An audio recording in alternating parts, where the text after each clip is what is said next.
വടക്കഞ്ചേരിയിൽ bike workshop കത്തിനശിച്ച നിലയിൽ. Vadakkanchery മംഗലത്തെ bike വർക്ക്ഷോപ്പിലാണ് തീപിടുത്തമുണ്ടായത്. 24ഓളം ബൈക്കുകൾ കത്തിനശിച്ചു. വെള്ളിയാഴ്ച പുലർച്ചെ 5:30 നാട്ടുകാരാണ് വർക്ക്ഷോപ്പ് കത്തുന്നത് കാണുന്നത്. തുടർന്ന് ഫയർഫോഴ്സിലും പോലീസിലും വിവരമറിയിച്ചു.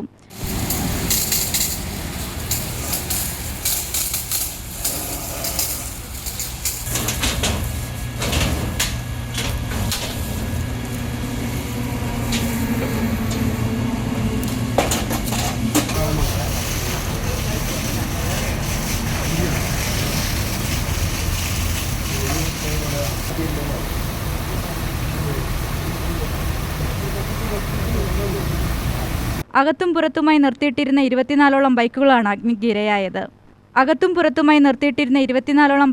അഗ്നിക്കിരയായത്.